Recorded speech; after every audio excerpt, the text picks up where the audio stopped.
هارولد شيبمان، الدكتور اللي المفروض ينقذ الناس، لكنه بقى أخطر قاتل متسلسل في بريطانيا.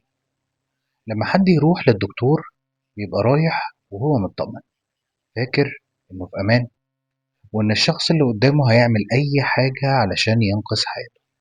لكن إيه اللي ممكن يحصل لو الدكتور نفسه هو الخطر؟ تعالوا بينا نشوف القصة. معكم حجي، أهلا بيكم في القناة بتاعتي. دي قصة هارولد فريدريك شيبمان، أو زي ما العالم كله عرفه بعد كده، دكتور الموت. هارولد اتولد يوم 14 يناير عام 1946 في مدينة توتنغهام بإنجلترا، وكان التاني بين 3 إخوات.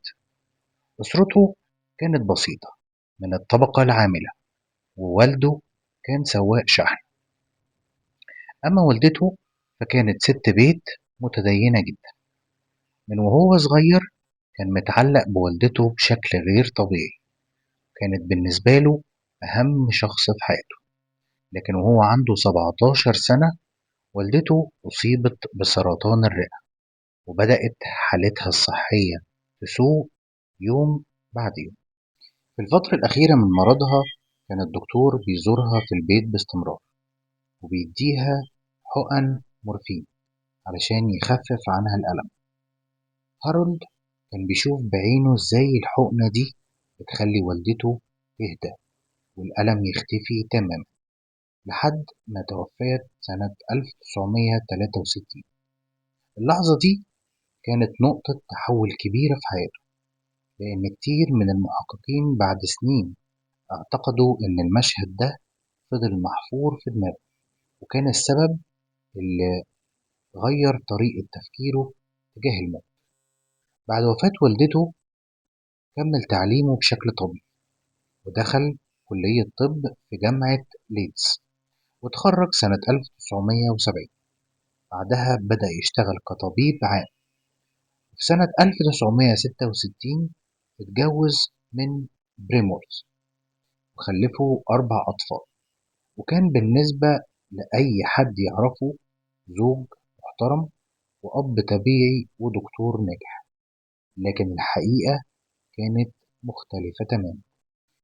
في سنة 1974 بدأ أول وظيفة ليه كطبيب أسرة، وبعدها بسنة واحدة حصلت أول فضيحة في حياته. اكتشفوا إنه كان بيزور روشتات طبية علشان يحصل على دواء اسمه بيتادين، وكان بيستخدمه لنفسه، بيسبب الإدمان. اتقبض عليه واتغرم، واتبعت لفترة قصيرة لمركز علاج إدمان. الغريب إن الحادثة دي ما أنهتش مستقبله، بالعكس رجع يشتغل تاني كأن مفيش أي حاجة حصلت. وبعدها بسنوات افتتح عيادته الخاصة في مدينة هايد، وبقى واحد من أشهر وأكتر الدكاترة احتراما في المنطقة. الناس كانت بتثق فيه ثقة عمياء، ولو حد من أهل البلد تعب كان أول اسم بيجي في باله هو دكتور هارولد شيبمان. لكن محدش كان يعرف إن ورا الابتسامة الهادية دي كان في سر مرعب هيصدم بريطانيا كلها. في بداية الثمانينات كان هارولد شيبمان بقى دكتور معروف في مدينة هايد. الناس كلها كانت بتحترمه، كبار السن كانوا بيعتبروه دكتور العيلة، والشخص اللي يثقوا فيه أكتر من أي حد. كان هادي، لبق في كلامه، ودايما بيظهر بصورة الطبيب المثالي. لكن في الحقيقة لكن في الحقيقة كان بيبدأ أخطر سلسلة جرائم قتل في تاريخ بريطانيا الحديث. الطريقة اللي كان بينفذ بيها جرايمه كانت بسيطة جدا، وعلشان كده كانت مرعبة. كان بيختار ضحاياه بعناية. في الغالب كانوا بيبقوا كبار في السن، عايشين لوحدهم، أو بيعانوا من أمراض بسيطة لكن حالتهم مستقرة، والكل متوقع إنهم يعيشوا سنين كمان. كان بيزورهم في البيت أو يستقبلهم في العيادة، وبعدها يديهم حقنة بجرعة قاتلة من مادة الديامورفين، وهي مادة قوية جدا مشتقة من المورفين، وكانت بتستخدم لتسكين آلام مرضى السرطان في المراحل الأخيرة. الجرعة كانت كافية إنها توقف التنفس والقلب خلال دقائق. بعد ما الضحية بتموت، كان شيبمان بكل هدوء يكتب شهادة الوفاة بنفسه، ويسجل إن الوفاة طبيعية أو بسبب الشيخوخة أو نتيجة مرض مزمن. وبما إنه الدكتور المعالج ما كانش حد بيشك في كلامه، وفي أوقات كتير كان هو آخر شخص شاف المريض وهو عايش، وأول شخص يعلن وفاته، وكان أحيانا يقنع أهل المتوفي إن الأفضل هو حرق الجثمان بدل الدفن، وده كان معناه إن أي دليل ممكن يكشف سبب الوفاة هيختفي للأبد.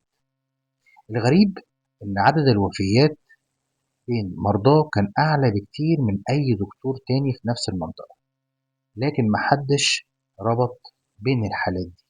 كل وفاة كانت بتبان كأنها حادث منفصل عن التاني، ومع مرور السنين بقى عنده ثقة كاملة إن مفيش حد يقدر يكتشف أبدا الكلام ده. كان بيقتل ويرجع يشتغل تاني يوم بشكل طبيعي جدا، ويكشف على مرضى ويبتسم ويطمن الأهالي، في نفس الوقت يختار ضحيته الجاية. وعلى مدار ما يقرب من 30 سنة استمرت الوفيات الغامضة، ومع كل جريمة كان شيبمان بيبقى أكتر جرأة وأكتر ثقة إنه فوق الشبهات. لكن مهما طال الوقت لازم يجي يوم وغلطة واحدة تقلب كل حاجة. وفي سنة 1998 بدأ أول شخص يشك إن في حاجة مش طبيعية بتحصل، والشك ده كان بدايته سقوط دكتور الموت. وفي شهر مارس 98 بدأت أول شرارة تكشف الحقيقة. الدكتورة ليندا، وهي طبيبة كانت شغالة في عيادة قريبة من عيادة شيبمان، لاحظت حاجة غريبة جدا. عدد كبير من مرضى شيبمان بيموتوا بشكل غير طبيعي وبنسبة أعلى بكتير من أي طبيب تاني. والأغرب من كده إن أغلب الضحايا كانوا ستات كبار في السن، وحالتهم الصحية ما كانتش تستدعي الوفاة المفاجئة. ليندا قررت تبلغ الطبيب الشرعي، وقالت إن عندها شكوك قوية إن في حاجة غلط بتحصل. وبالفعل بدأت الشرطة تحقق، لكن التحقيق كان ضعيف جدا. الضباط في الوقت ده كانوا استلموا القضية وما كانوش عندهم خبرة كفاية، وما جمعوش الأدلة بالشكل المطلوب. في خلال أسابيع اتقفل الملف، واتقال إن مفيش أي دليل يثبت إن تشيبمان ارتكب جريمة. القرار ده كان بجد كارثة، لأن بعد ما التحقيق اتقفل شيبمان قتل 3 أشخاص كمان. وبعدها بفترة قصيرة ظهر شخص تاني عنده نفس الشكوك، كان سواق تاكسي اسمه جون شو. جون كان بينقل كبار السن من بيوتهم للمستشفى أو العيادة بشكل مستمر، ولاحظ إن ناس كتير جدا من اللي كان بيوصلهم بنفسه لعيادة شيبمان وهم ماشيين على رجليهم وبيتكلموا وبيضحكوا عادي جدا، وبعد ساعات أو أيام قليلة يسمع خبر وفاته. الموضوع تكرر مع عدد كبير جدا من كل الناس اللي كانت بتركب معاه، لدرجة إنه راح بنفسه يبلغ الشرطة، لكن البلاغ برضه ما خدش الاهتمام الكافي. الكل كان شايف إن الدكتور شيبمان محترم، مستحيل يعمل أي حاجة غلط. لكن في يونيو 98 حصلت الغلطة اللي غيرت كل حاجة. واحدة من أشهر سيدات مدينة هايد واسمها كاتلين، وكانت عمدة سابقة للمدينة. اتوفت برضه فجأة في بيتها. شيبمان قال إن سبب الوفاة هو الشيخوخة، وكتب شهادة الوفاة بنفسه. في البداية الكل صدقه، لكن بنت كاتلين دي كانت محامية، استغربت جدا لما عرفت إن والدتها سابت وصية جديدة، ولما فتحتها اتفاجئت بصدمة. الوصية حرمتها هي وأولادها من الميراث بالكامل، وسابت كل ثروة كاتلين اللي كانت حوالي ساعتها 386 ألف جنيه استرليني لمين؟ للدكتور هارولد شيبمان. المحامية عرفت فورا إن في حاجة مش طبيعية. أسلوب كتابة الوصية مختلف، والتوقيع مش مقنع، فبلغت الشرطة وطلبت إعادة تحقيق. القرار ده كان بداية النهاية. لأول مرة تم استخراج جثة كاتلين من قبرها. بعد ما عملوا استخراج لجثة كاتلين من قبرها، عملوا تشريح من أول وجديد، والنتيجة كانت صدمة. الأطباء اكتشفوا وجود كمية كبيرة من الديامورفين جوه جسمها، جرعة مستحيل تكون وصلت لها بشكل طبيعي. في اللحظة دي القضية ما بقتش مجرد شك، بقت جريمة قتل. والشخص الوحيد اللي كان موجود مع الضحية قبل وفاتها هو الدكتور هارولد شيب. ومن هنا بدأ الشرطة تراجع كل وفاة كتب شيبمان شهادة الوفاة الخاصة بيها، وكل ملف كان بيفتحوه كانوا بيكتشفوا سر أخطر من اللي قبله. وكان واضح إنهم مش قدام جريمة واحدة، لكن قدام سلسلة قتل استمرت عشرات السنين، ونفذها رجل واحد بس، والجميع كانوا بيثقوا فيه بدون أي شك. بعد اكتشاف مادة الديامورفين في الجسم كاتلين، الشرطة بدأت تحقق مع هارولد شيب بشكل جدي لأول مرة. في البداية شيبمان كان هادي وأنكر كل الاتهامات، وقال إن كل اللي بيحصل مجرد سوء تفاهم. ولما سألوه عن الوصية أكد إن كاتلين هي اللي كتبتها بنفسها، وإنها كانت ممتنة لرعايته ليها، وقررت تسيب له الثروة دي بإرادتها. لكن لما جم خبراء الخط كان ليهم رأي تاني. بعد فحص الوصية أكدوا إن التوقيع ده مزور، وإن المستند كله اتكتب على جهاز الكمبيوتر الخاص بشيبمان. ومع تفتيش عيادته وبيته بدأت الأدلة تتجمع واحدة ورا التانية. الشرطة اكتشفت إنه كان بيعدل في ملفات المرضى بعد وفاته، ويضيف أعراض أو ملاحظات طبية ما كانتش موجودة قبل كده، علشان يخلي الوفاة شكلها يبان طبيعي لو حد راجع الملف بعد سنين. وده كان معناه إنه كان بيخطط لكل حاجة بدقة كبيرة جدا. ومع كل ملف جديد كانت الشكوك بتتحول ليقين. المحققون قرروا يراجعوا مئات من الشهادات اللي وقع عليها شيبمان خلال سنوات الشغل، والنتائج كانت مرعبة. عدد غير طبيعي من كبار السن ماتوا فجأة بعد زيارة شيبمان على طول، وأغلبهم كانوا في حالة مستقرة قبل الوفاة. وفي يناير 2000 بدأت المحاكمة تتم على شيبمان. المحكمة استمعت لشهادات الأطباء وخبراء الطب الشرعي وخبراء الخطوط وأفراد من أسر الضحايا. وبعد أسابيع من المرافعات هيئة المحلفين أصدرت حكمها: هارولد شيبمان is guilty، أو هارولد شيبمان مذنب، ودين بقتل 15 مريض بالإضافة إلى تزوير وصية كاتلين. وحكمت المحكمة عليه بالسجن المؤبد. مع قرار واضح إنه لن يخرج من السجن أبدا. لكن الحكم ده كان مجرد بداية اكتشاف الحقيقة، لأن المحققين كانوا مقتنعين إن عدد الضحايا كان أكتر بكتير من 15.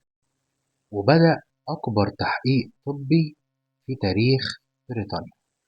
الحكومة البريطانية شكلت لجنة تحقيق مستقلة برئاسة القاضية جانيت سميث. مهمة اللجنة كانت إنها تراجع على كل حالة ليها علاقة بشيبمان، طبعا حالة وفاة. التحقيق ده استمر حوالي سنتين. تمت مراجعة آلاف السجلات الطبية ومئات شهادات الوفاة والاستماع لعشرات الشهود. والنتيجة كانت برضه صادمة، لأن اللجنة أعلنت أن شيبمان مسؤول على الأرجح عن قتل ما لا يقل عن 218 شخص. في نفس الوقت أكدت أن العدد الحقيقي ممكن يوصل لحوالي 250 ضحية. يعني لسنوات طويلة كان أخطر قاتل متسلسل في بريطانيا يشتغل كل يوم وبيلبس بالطو أبيض، والناس بتثق فيه بالكامل. كل الضحايا كانوا كبار في السن، كان بيختار الناس اللي محدش هيسأل عن وفاتهم كتير. وطبعا بيستغل الثقة المطلقة اللي بيحصل عليها بصفته كطبيب. القضية دي هزت بريطانيا كلها، ولأول مرة بدأت الحكومة تغير قوانين وإجراءات كتير في القطاع الطبي، وتم تشديد الرقابة على الأطباء، واتغيرت طريقة إصدار شهادات الوفاة. وكمان بقت إجراءات حرق الجثامين أكتر صرامة علشان ما يضيعوش أي دليل في المستقبل. كل التغيرات دي عرفت بعد كده باسم تأثير شيبمان. لكن شيبمان نفسه معاش علشان يشوف كل ده. في يوم 13 يناير 2004 قبل عيد ميلاده 58 بيوم واحد بس، حراس سجن ويكفيلد لقوه منتحر جوه زنزانته بعد ما شنق نفسه ومات من غير ما يعترف بأي جريمة من اللي عملها، من غير ما يقول ليه عمل كده. لحد النهاردة مفيش حد يعرف الدافع الحقيقي وراء جرائم. هل كان بيقتل عشان يحس بالسيطرة، ولا كان شايف نفسه صاحب قرار في حياة وموت مرضاه، ولا كان عنده اضطراب نفسي خفي محدش اكتشفه؟ أسئلة كتير، لكن الإجابة الحقيقية ماتت معاه. اللي نعرفه أكيد إن الراجل اللي الناس كانت بتروح له علشان ينقذ حياتها اتحول إلى واحد من أخطر القتلة المتسلسلين في التاريخ الحديث. وقصته فضلت مثال مرعب على إن أخطر الأشخاص مش دايما بيكون اللي شكلهم يخوف. أوقات بيبقى أكتر الناس احتراما وثقة. رغم إن هارولد شيبمان مات في السجن، إلا أن قضيته لحد النهاردة لسه بتدرس في كليات الطب وأكاديميات الشرطة، وحتى في الجامعات اللي بتدرس علم الجريمة. لأن السؤال اللي حير الجميع: إزاي دكتور قتل مئات الأشخاص وفضل حر لمدة 30 سنة؟ الإجابة طبعا مؤلمة، لأن شيبمان استغل حاجة محدش كان يتخيل إن ممكن تستخدم بالشكل ده. استغل ثقة الناس. كان الطبيب المعالج هو اللي بيكشف على المريض، وهو اللي بيكتب له الوصفة، وهو اللي بيعلن وفاته. وفي أوقات كتير هو نفسه اللي بيوقع على شهادة الوفاة.